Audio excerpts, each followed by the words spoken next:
Kindly turn on the mic of the clerk of court.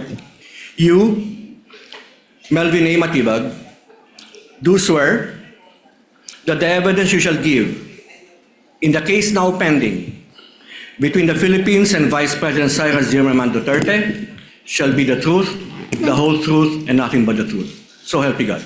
Yes, sir. Kindly sit down, Director Matibag. May we Before proceed? the lead prosecutor proceeds with their direct examination, the chair would like to address the witness regarding certain matters.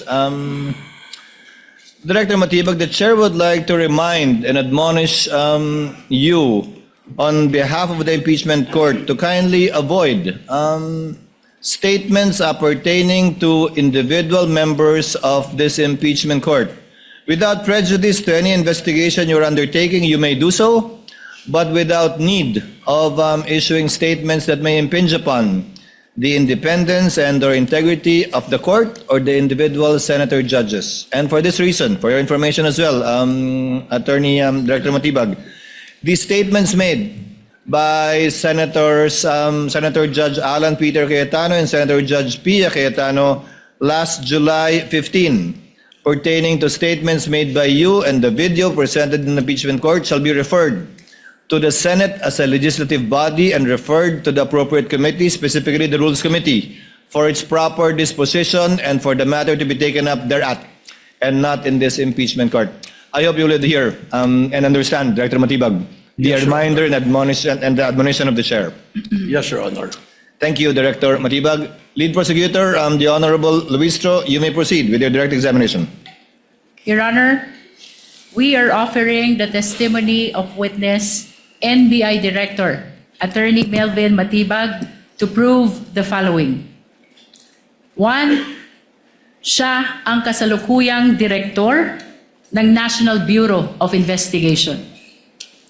2. Matapos siyang italaga bilang direktor, may binuo siyang special task force para magsagawa ng investigasyon sa patuloy na mga pagbabanta sa buhay ng Pangulo. 3. May karagdagang investigasyon na isinagawa ang Special Task Force hinggil sa mga pagbabantang ginawa sa buhay ng Pangulo kasama ang pagbabanta ng Vice Presidente.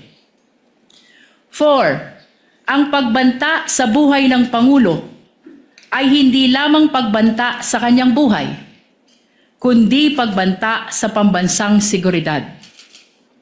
5. Ang mga natuklasan at naging resulta ng Special Task Force mula sa karagdagang investigasyon. 6. Kilalanin at patunayan ang mga dokumento kaugnay ng nasabing investigasyon ng NBI.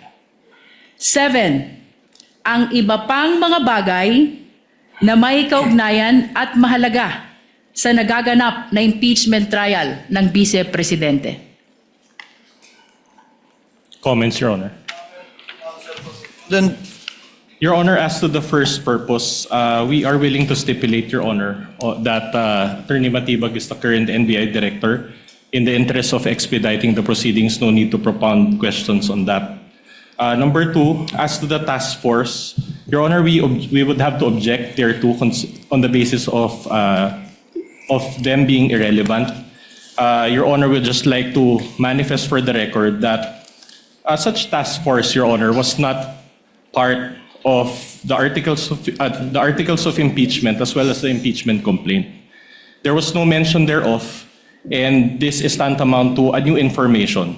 So, Your Honor, we just like to manifest for the record that the articles of impeachment is akin to a information that is filed in court, and the trials already started, and the prosecution cannot modify such information or articles of impeachment. For such will be a violation of our client's right to due process, particularly her right to be promptly and fully apprised of the exact charge against her. So any new information is irrelevant.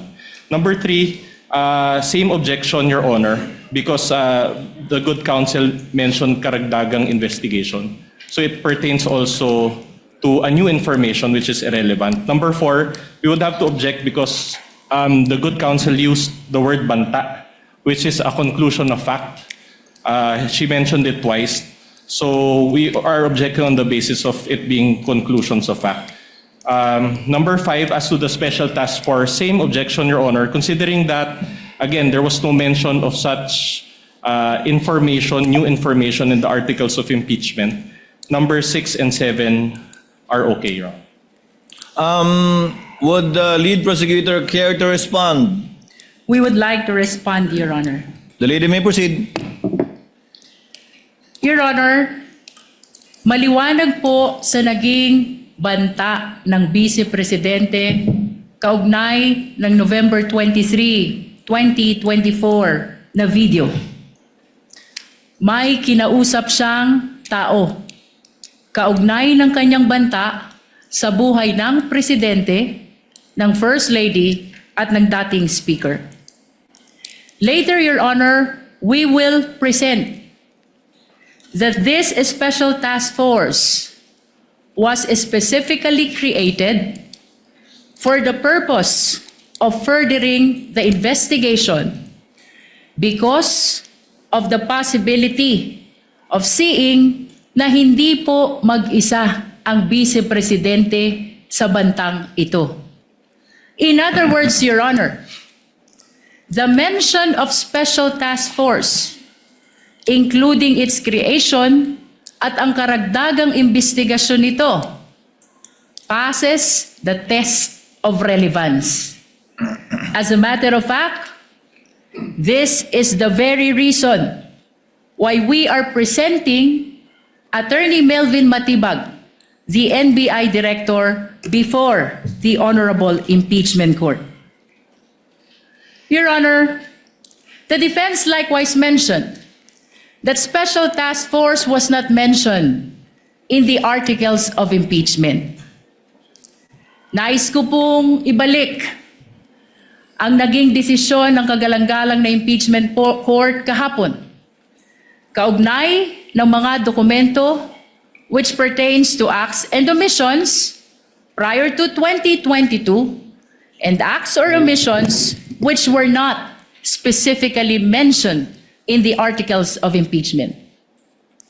Ang mahalaga po dito, Your Honor, ay itong mga aligasyon or testimony to be presented ay may kaugnayan o relevant sa article of impeachment.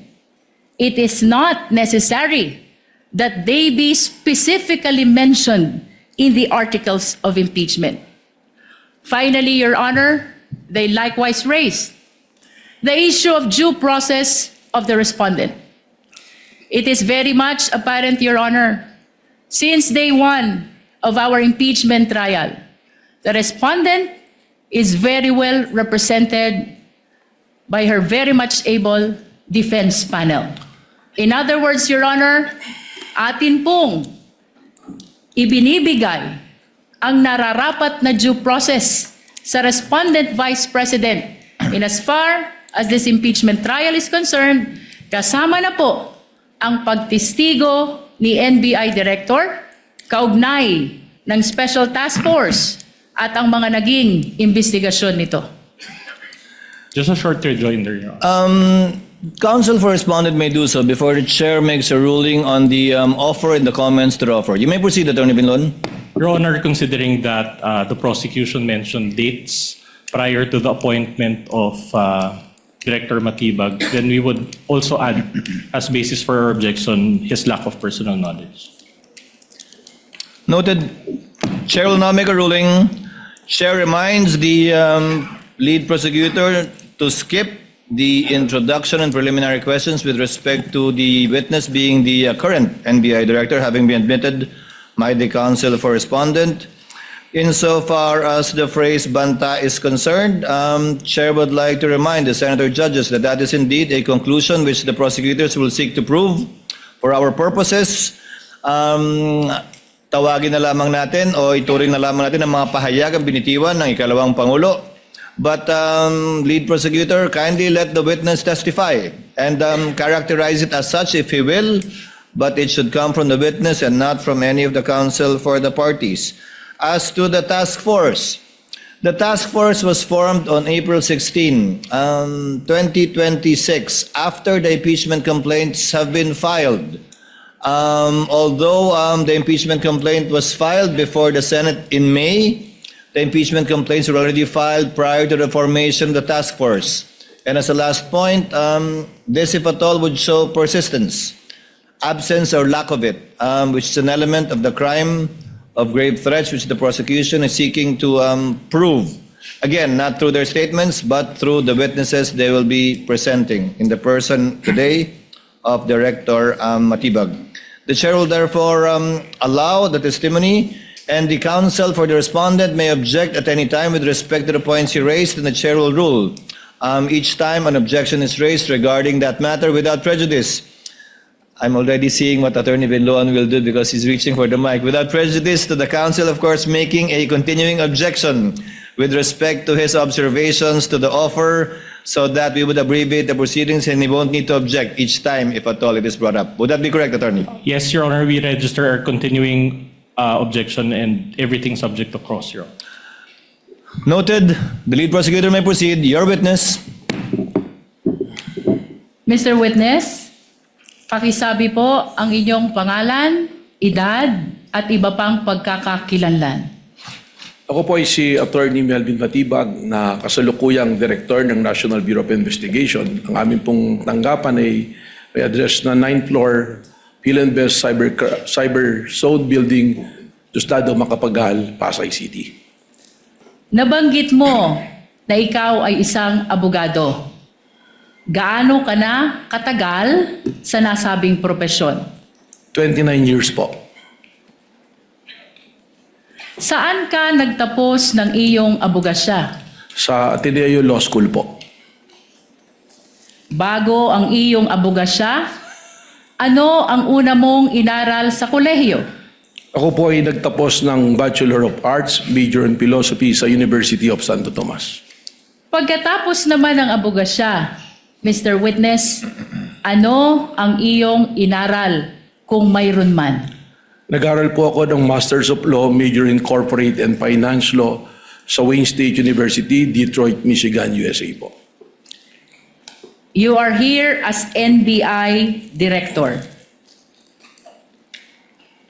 Bago ka itinalaga bilang NBI Director, ano ang iyong mga naging trabaho kung mayroon man? Bago po ako itinalaga na NBA Director, kasalukuyan po ako naglilingkod bilang Dean o Dekano ng Lyceum Alabang College of Law. Nabanggit mo na ikaw ay dating Dean ng Lyceum College of Law, Alabang. Bukod sa pagiging Dean, ano pa, kung mayroon man, ang iyong naging trabaho bagong iyong pagkatalaga bilang NBI Director? Ako po ay nanungkulan na rin sa iba't ibang kapasidad sa ilalim po ng iba't ibang administrasyon.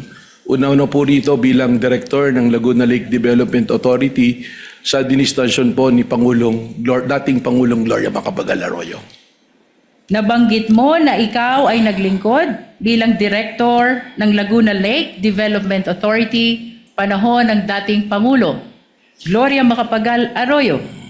Ano pa, Mr. Witness, kung mayroon man, ang iyong naging trabaho bago ka itinalaga bilang NBI Director? Sa administrasyon po din ng dating Pangulong Gloria Macapagal Arroyo, ako rin po ay nanungkulan bilang General Manager ng Manila International Airport Authority at sa administrasyon din po ng dating Pangulong Rodrigo Roa Duterte, ako rin po ay nanungkulan sa iba't ibang kapasidad po. Nabanggit mo na sa ilalim ng administrasyon ni Pangulong Duterte, nanungkulan ka rin sa gobyerno. Ano itong mga posisyon mo sa gobyerno na iyong nabanggit? Objection, Your Honor. Relevance. Your Honor, may I Counsel respond? may answer. Counsel may respond, The rather. prosecution, Your Honor, is establishing the competence of the witness, the qualification as an official of the government, We are establishing, Your Honor, that he is loyal to his duty regardless of the principal he is serving. Wind up with your preliminaries, counsel. Witness may answer. Objection overruled. Thank you, Your Honor. Ako po'y nanungkulan bilang Presidente at CEO ng National Transmission Corporation mula po noong January 2017 hanggang Marso 2022 at pagkatapos doon ako po'y tinalaga bilang Cabinet Secretary po ng dating Pangulong Rodrigo Roa Duterte. Kaugnay pa rin ng iyong pagiging NBI Director. Kailan ka itinalaga sa nasabing posisyon? Ako po ay nai-appoint noong pong February 20 ng kasalukuyang taon po. Mr. Witness, bilang NBI Director, ano ang iyong mga responsibilidad at kapangyarihan kung iyong nalalaman? Objection, Your Honor. We already stipulated on this matters. No need for the director. Your Honor? Yeah. Did you stipulate, counsel, as well as with the powers, responsibilities of We're willing to stipulate, Your Honor, as what The the law director? provides. Your Honor, regardless of the position of the defense to stipulate on the fact pertaining to the powers and responsibilities of the NBI Director, it is the position of the prosecution that since this is a constitutional process, mahalaga po na marinig ng ating mga iginagalang na senator judges, ganun din ng mga kababayang nanonood kung ano talaga ang responsibilidad at kapangyarihan ng isang NBI Director. Understood, counsel, but it has been stipulated already by counsel for the respondent. So kindly go straight to the matter at the soonest possible time. You're on a short leash with respect to the preliminaries on the qualifications of the witness. Kindly proceed, ma'am.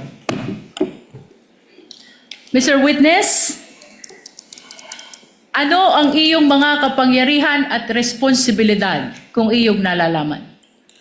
Ang kasama po rito sa aking mga responsibilidad, ang unang-una na po, we are the primary investigating authority ng ating pong bansa. Kung kaya po, ito po ay aming mandato na mag-imbestiga sa anumang usapin o mga maaring krimen na pumapasok sa amin. At kasama rin po rito ang pagbabalangkas ng mga polisiya at pagbubuo po ng mga units or division kung kinakailangan at ang pagmamanage din po administratively po ng aming opisina. Sa mga kapangyarihan at responsibilidad na iyong binanggit, ano ang araw-araw mong ginagampanan kung mayroon man at kung iyong nalalaman? Ang araw-araw pong pagbabantay at pakikipag-ugnayan sa aming mga ahente dahil po sa araw-araw namin pag-iimbestiga ng iba't iba pong usapin na pumapasok po sa aming ahensya.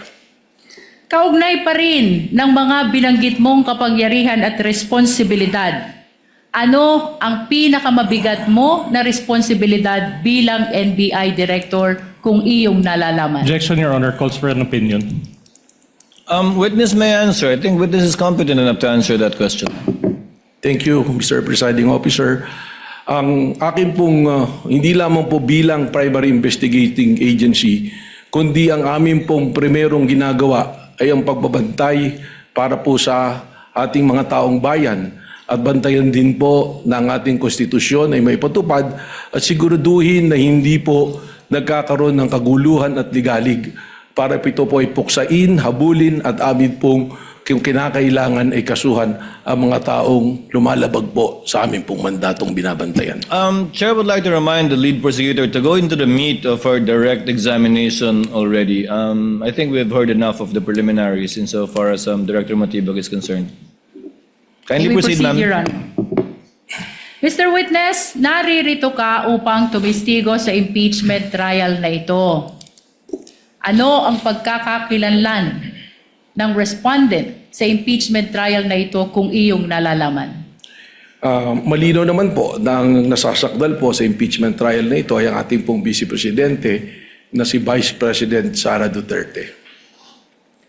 Bukod sa ang respondent ay ang Vice Presidente, ano pa kung mayroon man ang pagkakakilanlan ng respondent sa impeachment trial na ito? Base po sa aking mandato bilang direktor nang ako po ay pumasok sa aming opisina, lahat po ng mga kasong nakabinbin at mga amin na naipasok sa Department of Justice ay akin pong niribisa at tiningnan upang akin po itong masubaybayan. At isa po sa mga kasong aking nakita rito, ang respondent po rito ay ang ating pong Vice Presidente, kung saan po siya ay kinasuhan ng aming Cybercrime Division ng grave threat at inciting to sedition na sa kasalukuyan po ngayong nakabinbin sa Department of Justice. Nabanggit mo na ang respondent ay may kasong grave threat at inciting to sedition sa DOJ. Mr. Witness, ano pa kung mayroon man ang pagkakakilanlan ng respondent sa impeachment trial na ito?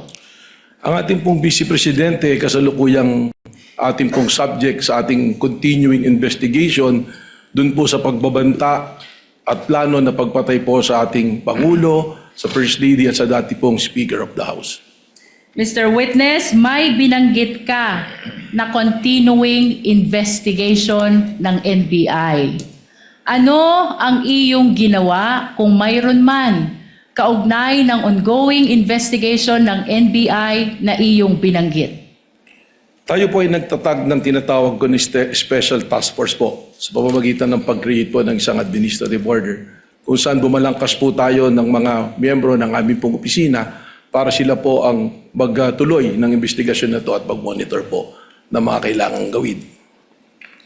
Kaugnay pa rin ng binanggit mong Special Task Force. Ano ang kahalagahan nito sa investigasyon na ginagawa ng National Bureau of Investigation? Napakahalaga po para sa amin sapagkat from our law enforcement perspective, ang ginawa pong banta ng Vice Presidente ay tinatrato na namin hindi banta kundi isang plano para po sa pagpatay sa ating Pangulo.